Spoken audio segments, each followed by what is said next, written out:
All right, day 6, final day, doing all, buttoning up all the last of the cool stuff. So we're putting shelves in.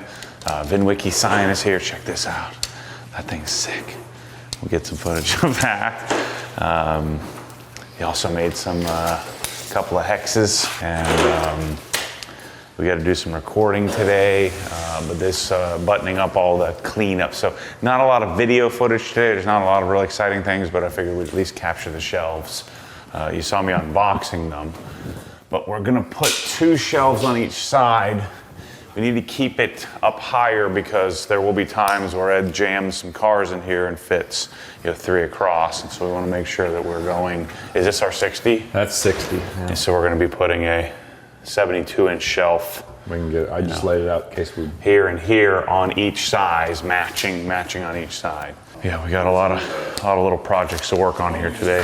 All right, so our stud placement on this side is good enough to where we can put our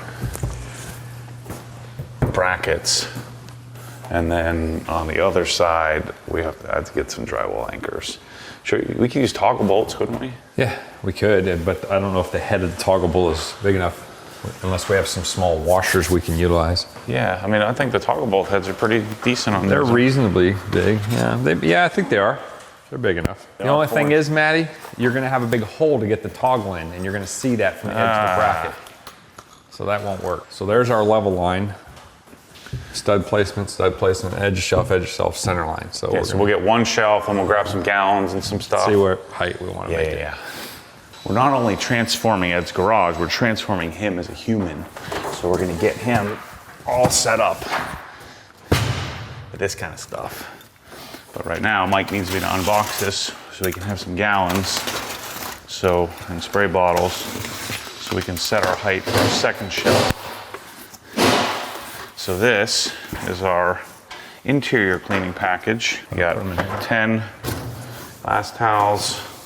You gotta fold them properly. I know. 10. I was just trying to think. This would be the best place for the towel. Here's some bead maker. Oh, so this is just, this is not interior package.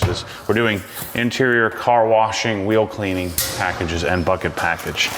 So let me just unbox all this stuff and then tell them, yeah, you need to throw these away after every wash and buy new ones. So we should probably get like 100 of them. You're gonna need them. One sponge per panel. Yeah. I think I'd only maybe get 1 order of 1 out of them. I don't think that would last very long. What do you guys think? I don't think that's gonna happen. And then, interior. I could see him spending more time on interiors with Yeah, I cleaning could too. interiors. Maybe I'm overestimating. Got to keep it quiet because he could be listening. He's up on the stairs. We're trying to teach him the ways. We taught him about DFZ last night. Yep. He had a very perplexed look. We also taught him about wiring of wire management behind the TV. That was a big life change for him. Big epiphany. Yeah. So we send these all taped up. He went from a you're crazy look to okay, I get it. I could see that. Yeah. We might be making that one. I've never actually unboxed a shipping of my own Products? stuff. No. It's satisfying. Yeah. Yeah, you think? I think so. I don't want to get them too tall. I think 16. Right. 16 is a good dimension. I don't even know if we need 3 inches. Well, I don't know. I kind of tuck them in. Yeah. Yeah, because if you go too tall, then it looks too Well, far they're apart. gonna look where the next shelf's going to be. Minimum is right here. But Ed's tall, so that's not going to be a problem. Yeah. I'm just I average. don't care about. I care more about what does the shelf look like on the wall. Well, okay, so you figure if we go, let's say we go minimum 14, which is Yeah, that's too tight. it's going to be like that. So if we go 15, there's where the next product will be, right there. Yeah, I think that's the way to go. All right. So you can still slide the spray Yeah, it gives you bottle. 2 inches above this, so the next shelf will be like right there. Okay. Hand towels, Face towels. face Yeah. exfoliate. Bath and Beauty. Yeah. So we've got wheel cleaning Okay. package, car washing package, So water. interior package, Yeah, a little bit more than water. You want to smell some.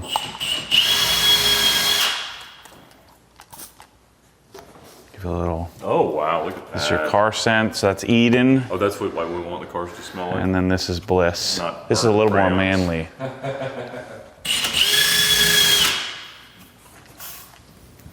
That's called Bliss. Bliss. Yeah. Oh, From Angel Wax. This is for, we'll go over all this, but this is for your rotor rust. Helps to reduce that. to reduce it. There's no such thing as preventing it, but so after a wash, especially in the summer when you have lots of humidity, after a wash you would have, your rotors tend to rust over. Yes. Unless of course you have carbon ceramics. But this is a rust stopper solution. Rust stopper serum. Rust stopper serum. It's fancy. It sounds right fancy up- when right you up say your it that alley. way. I like fancies. Right up your alley. Fancy's my jam. That's your thing? Yeah. You're flush with fancy? I don't know how flush I am with it. It's aspirational at this point. Oh, okay. 'Cause I'm an up and coming fancy. Ah, yeah. Oh, more hand towels. Things. A reach and clean tool. Yeah, well, that's for cleaning the back. Little baby glass on your high performance machines. I can't reach around to. Yeah, like the cracks of the window. Yeah. So some of the like reach and clean is kind of hokey, It's like that's like a thing you normally see like on Amazon, but I think It's the real it's a deal. it's a great option. I like expensive things as we all do, but if it doesn't have to be expensive, it just has to be excellent. It's functionally excellent. That's our Functionally tagline. excellent is the goal. Yeah. All right, Ed. Okay. You ready? I'm going to teach you how to clean a car. All right. This is what you use for detail spray. This is a drying aid. You know what a drying aid is? Drying aid. This will be. I'll throw my old one. Sponges. Okay. If you drop it on the ground, just don't blow it reuse off. it. No, don't reuse it. Okay. Glass. This is for tire shine. This is some more specific window cleaning, so when you need something more aggressive. Oh, this is a gallon refill of your bead maker that you need that. Interior cleaning, wheel cleaning. You need some car shampoo. Car shampoo Cars right don't there. have hair. Yeah, car shampoo. This is for when you're doing your rinseless washing, rinseless and waterless washing. Okay, so you got that. Put that big pressure washer in. Sponges for cleaning leather in your interior. You got some wheel brushes. Okay, you got those. Another wheel brush. Make sure you take good care of that. Car interior scent. And a bunch of microfiber towels. You got it? Oh, okay. Good? How many capfuls of that do I use for the interior doors? Capfuls. That's how you measure it, right? What do you? Yeah, you can come up a bunch. Yeah. So you can mount it wherever you need to. What I've got, it's got a big middle work. Because I think hanging it over the top of this like this. Yeah, would look fine. So just put a hose bib here. Yeah, about 44 to 46 inches, somewhere in that ballpark. 44 to 46. Yeah. Yeah, just so we can carry this loop. So we got this is what I was missing. I forgot to put it in the box, but you need this and this. This is one of our last little projects here that we need in order to finish up this deal. So I'm gonna make this work as we come through here. And there's a stay inside the reel. We tuck this through. And then this is gonna come around and torque in here. So actually what I have to do, because we already have this all set up, I'm gonna have to spin the hose. So I'm gonna have to put this on and then route the hose through. Oh shoot. I think I messed this up. I don't think this is gonna fit. Yes, it does. I'll route this through. So I've got to I put this end on prematurely, so I got to take this off so I can slide the spring all the way down. So then our spring is ready to go. So this is what goes in between here. Keep us from getting all jacked up. And then we got to get our stay. So this anti-vibration clamp. So you want to put the screw head on the inside. So you want the rounded head poking out, because you don't want that inside the hose reel. I learned that lesson. The Cox guys were yelling at me because they don't want this head on the inside because it could beat up your hose. Well, I'm always talking trash about how it doesn't matter. You never drop a screw under the switch tracks. Well, I just did. Let me show you how hard it is to get out. Teeny tiny one. Yep. It was that hard, Mike. Gosh, that took all. Took me 1.5 seconds for the. It's horrible. For the one time I dropped one. It's probably the first time I've dropped one under the switch tracks in 2 years. It looks pretty good. I like it that way. All right, so you can see in here why we needed that spring. It's a pretty important part. So you got the two anti-vibration clamps. The Phillips heads are on the inside of the reel, and now we can retract it.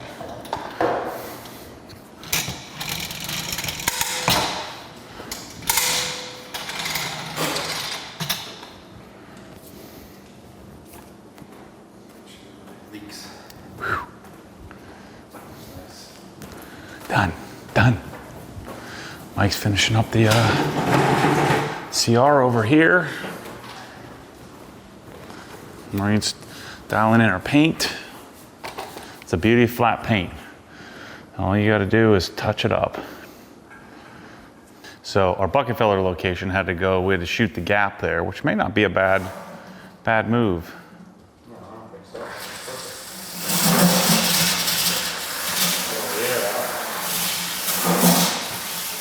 So we're a little bit higher than I like to be, but it's still super useful. Yeah, look at that. Might even be better to be a little bit higher that we can agitate it. So nice. Way cool. You gotta debadge that sucker. Almost like we know what we're doing, huh? Almost. Get out the air. Turn that Krenzel on, let's see if it powers up. Yeah. Oh man, we did it. No leakies. We did it. I watched it and you did it. I designed it. You did it. Yeah, I gotta get some credit. Yeah. A little bit of credit. All right, finishing up the shelves. I'm just clamoring for Mike to get out of the way so I can put all the detail and stuff on there. So there's our shelves. Nice. Way cool. And this one over here. All right, Ed, we're done, man. We did it. 6 days. Not too bad, huh? Look at this. Holy moly. I mean, anybody would have said that I had a nice garage before, but holy cow, this is... What a difference. It doesn't feel like the same house, the same place. Yeah, it looks... I mean, obviously it's a lot more modern, it's a lot more, surgical, sterile, anything that you want to say, but holy cow. And to see it as a whole, together, I mean, every incremental change was a huge difference, but all of it is unreal. I mean, it's quite a thing. So we did flooring, about 2,000 square feet of Swiss tracks in both this large triple deep bay and also the two single cars. And then we have shelving. So we made the decision to do, we have 4 8x32 shelves for your many detailing supplies. And we replaced, there were long white doily shelves running the whole length of everything, which were quite handy, admittedly, all about this height. So I was reaching to grab stuff, but this is much better, much more dialed in, I suppose you'd say. And then we have flanking 8x72s on the right and left, which can be for various tchotchkes and figurines and bobbleheads. And then, of course, we cut the Swiss tracks tightly. The walls are Harbor Gray AC25, which is the OG standard color. And then the flooring is slate gray and black. Swiss Trax rib tracks. And then we have Sonic cabinets in the back here. Yeah. So I'm assuming you'll be walking people back to the drawers like this, like I do. Like, you got to check this out. This is the thing I always forget. You got to check this out. Unbelievable. So we have 5 drawers of the Sonic foam inlay system. Yep. And it honestly, that will help because it'll be hard for me to disorganize it. Which otherwise, left to my own devices, we did some craftsman stuff. Yep. So Maureen came and organized all that stuff. Organized my existing tools, full wrenches. Yep. So we didn't do a full set of tools. We did what we thought you'd use most. You know, some SAE stuff. Yep. Nice and clean, organized. Beautiful. Stainless tops. So we have 2 26.5s and a 34, and then the pegboard with uppers. And we had to make a few concessions. We had a few little panic moments when we measured and weren't going to be able to fit. But I think this came out great. I think it did too. We had to play a whole lot of Sonic cabinet Tetris to make it work. But I mean, it was never going to be symmetrical because this closet that we've got here that's got a well down in the bottom of it wasn't going to move. And so the even though you did ask Ed, how attached are you to that closet? I said, I'm not that, but the irrigation system that depends on that well certainly is. And so not symmetrical, but still, I think, just perfect. And a lot more useful than my old piece of wood workbench and pirate's chest trunk underneath it to store junk in. So it has come an awfully long way.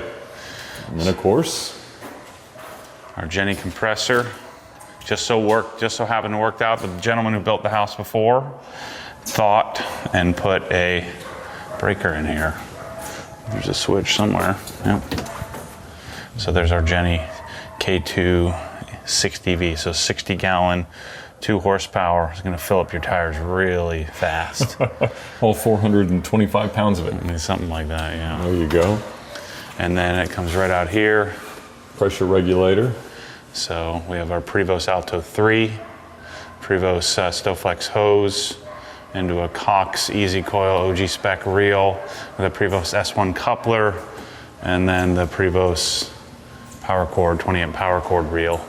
All are Easy Coil, so they're slow controlled retraction. Custom shortened power cord. Yeah, Mike shortened that. You'll notice that we ran out of time to change, so for all you OG people, don't panic. These will be white soon. Ed will have those dude white. Absolutely. 6 days straight, we missed one thing. OG bucket solution. What's in this closet? So this, I think we'll probably use it mostly to store shop vac and additional things, but it's kind of a peculiarly shaped closet, but it's like an arrow. Yeah.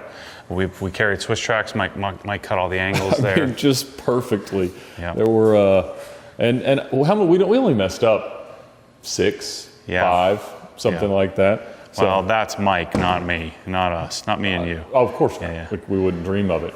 And then we forgot about lighting in here. This was the first thing we did. So this was all canned lights and obviously all normal house bulbs, very, very yellow. And the paint was all very, very yellow. And I mean, I would call it warm. Matt would call it disgusting. And that was the first and most immediate change, was to put in these full LED fixtures. And we started right here. And with just one of them, it already doubled the amount of light that was in this space. And so it was a radical transformation. And I think he had spec to put 8. Obviously, we ended up with 5. But I'd say it is beyond ample.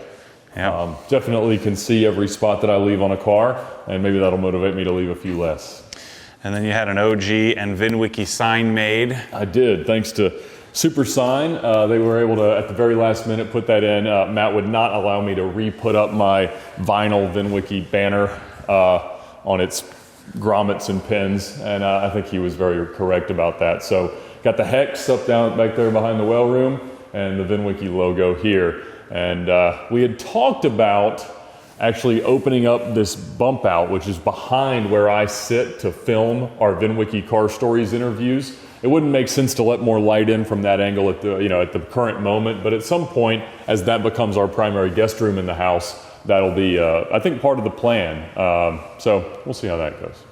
And so then people seem to be going wild about these fans. This was all you. I had nothing to do with these. Well, there is a very popular and very large fan company that was not interested in any sponsorships, and I was not interested in their $4,000 price tags. And so I found these on like Lamps Plus or something like that. There's some Minka Air H2, I don't know what they are, but they're metal and they look awesome. And Mike had the terrific idea, because we had just estimated to order 60-inch hangers, or whatever you call them, I don't know. And we ordered those. They didn't come in until halfway through the week, so it wouldn't have worked anyway, but we realized they wouldn't have been long enough, so we went with just a 10-foot piece of galvanized pipe at his advice, which worked, I think, perfectly. I love the height, especially when you heat this space. It is heated and cooled. I don't do it often, but it pulls all the heat back down, and so it makes it a lot more pleasant. And we turned it off and opened all the doors up 20 minutes ago, and it's still pretty pleasant in here, about 60 degrees while it's probably 40 outside.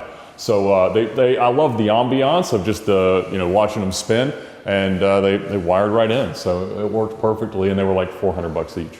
And the nice thing also in here is lighting, right? So this changed quite a bit. Yeah, so each light would have been the same, kind of at a slight teardrop angle, candlelight at the same temperature, very, very yellow, and worked just great until I learned that there was a better option. And then you came up with this other idea to do some motion sensitive safety lights. Exactly. So when I moved in, the two barn door carriage doors were not powered, and you had to get out, come in, unlock the door, open them up, and it was fine. But I always wanted them to be powered, and I had a couple of people come out and look at solutions, but none of the solutions have built-in lights, and so I'd be backing into pitch black. And a lot of the cars are old enough not to have backup cameras or anything like that, so that seemed a little bit irresponsible. So we went and got some motion sensor lights, fortunately at the same light temperature, and so now when they sense motion, they kick on, and they're quite bright, so should be great. Yeah. There's your YouTube 1 million. Yeah, well, this came in literally this week, and so we hit 1 million subscribers right at the end of last year. It usually takes a few weeks for fulfillment, but man, I never imagined that we'd ever have an audience of 100,000, much less 1 million. So it definitely means a lot to be there, and I can't thank everybody who subscribed enough. And hopefully you guys will see some VinWiki subscribers popping up on Obsessed Garage, and y'all come over and watch some car stories. And so then you did a key lock? Yeah, I just did a key box to keep everything in there. There's obviously a lot of keys floating around, and a lot of them look the same, and so some tagging to come up, and we'll be good to go. And so here's the door openers. There's two things we didn't get to. Yep. One was routing some wiring, so you're thinking about having these boxes at least symmetrically done, and then changing a little bit of transition. But this took a lot of tweaking. We've had to kind of bring them out. Originally, we just bolted the arms directly to the doors. They tore out. We had to put these 2x6s in, and at the moment it's all working quite well. It's still a little bit buggy, so that's one of the reasons we left the wiring exposed initially for some of the tweaking. Matt did a great job of hiding a lot of the excess cord that was around each of the control boxes, and so eventually I think we'll at least move it inboard here, mount the junction box here, and make it look a little bit cleaner. But ultimately this is a function over form initial idea that over time we'll refine into something prettier.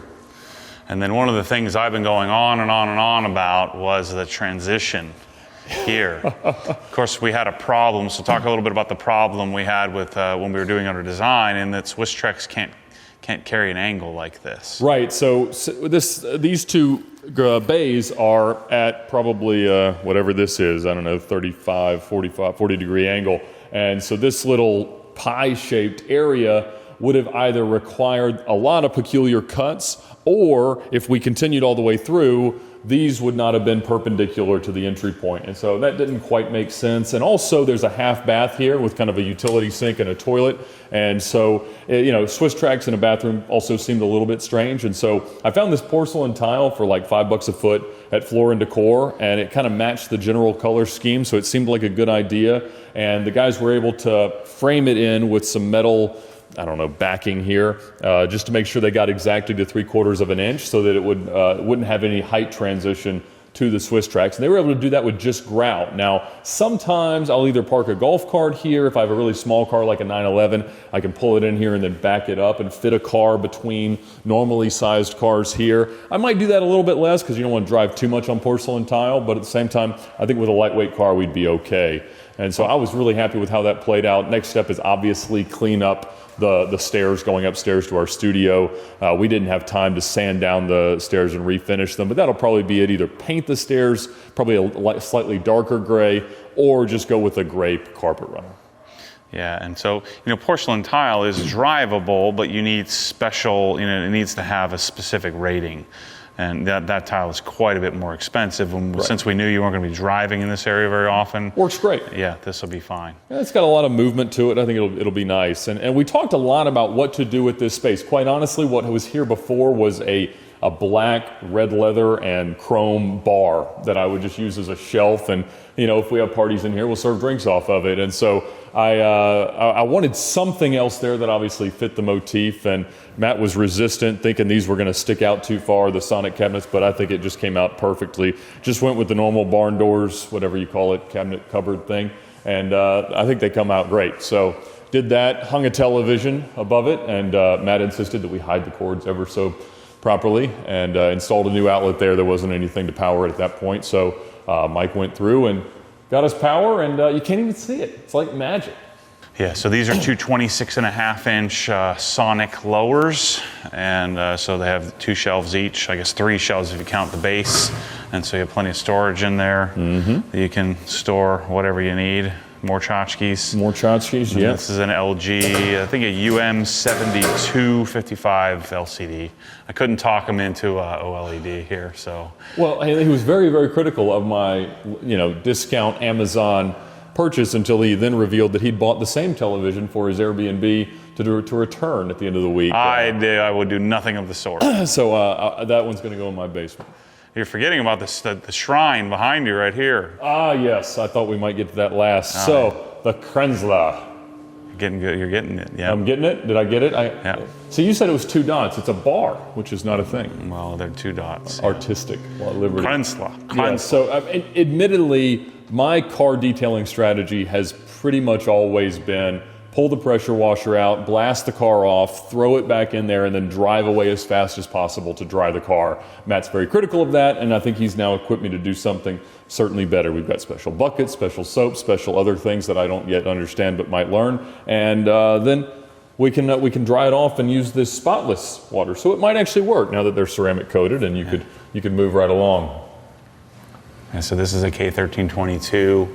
This is my custom install solution: Prevost piping, Cox hose reel, MTM Cobra Jet hose, Mosmatic wand holder, Mosmatic gun and wand.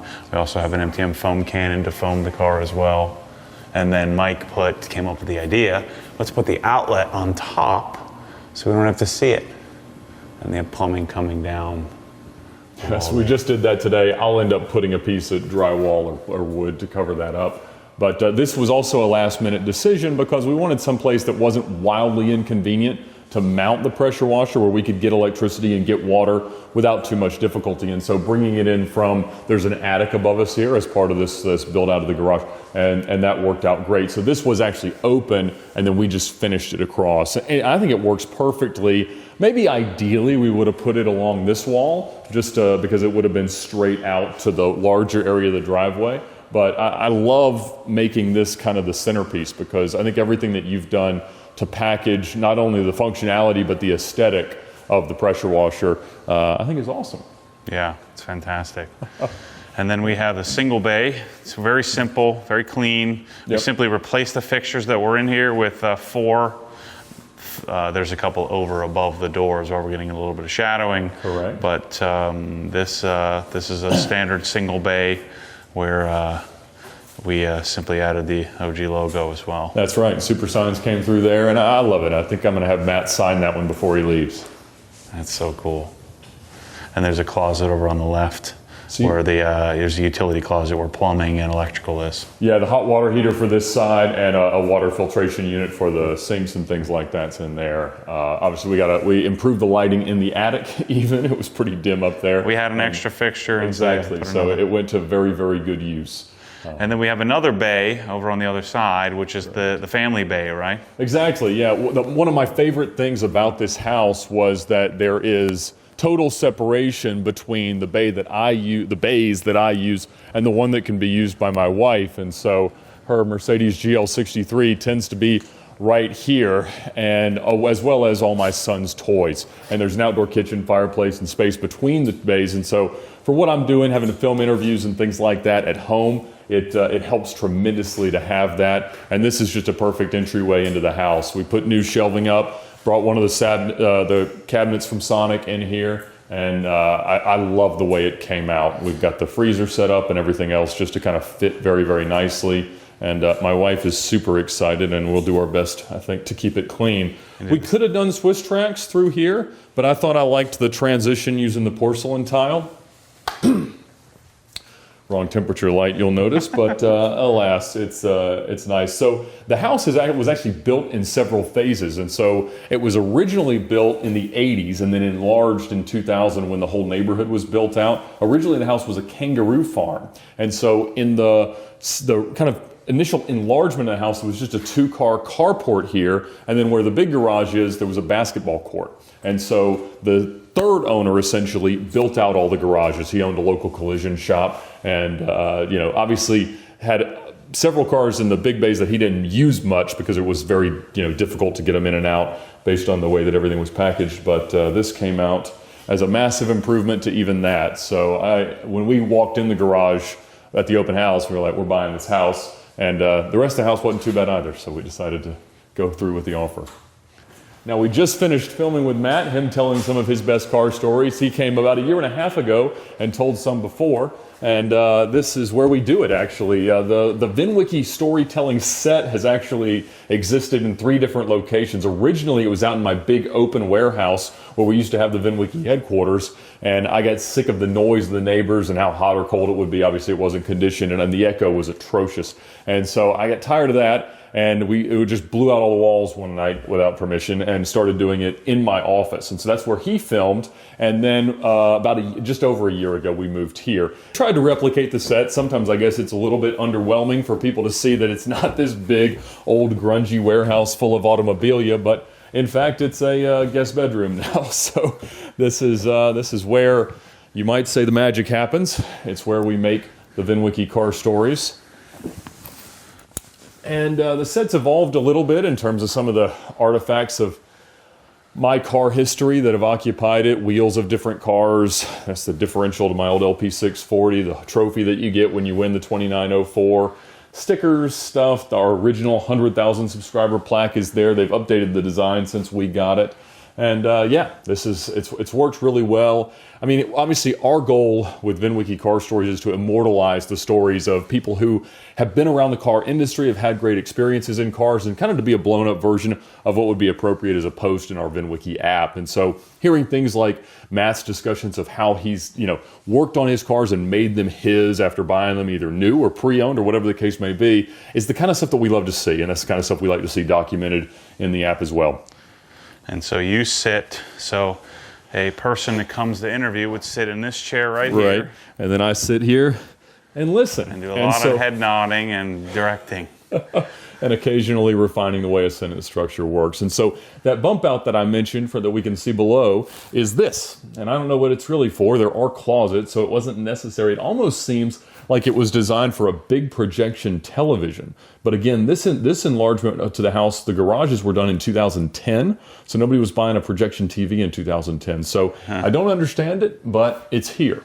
And so, like I said, at some point, open it up so you can see the cars below.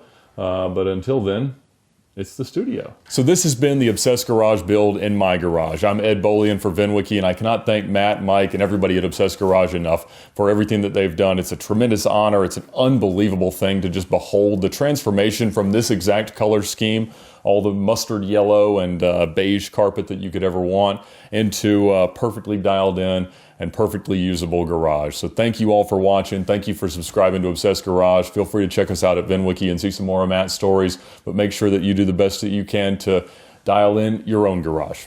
Thanks, Ed.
Measuring. Oh, shh. It was off. Was it off? I didn't hit record. Oh, no. You're great. Take two. That was so good. You had it all perfectly. Oh, I can't do that again with straight face. You got to do it again. You got to do it. That was classic. Oh, my word. I'm so angry at myself right now. That was classic, too.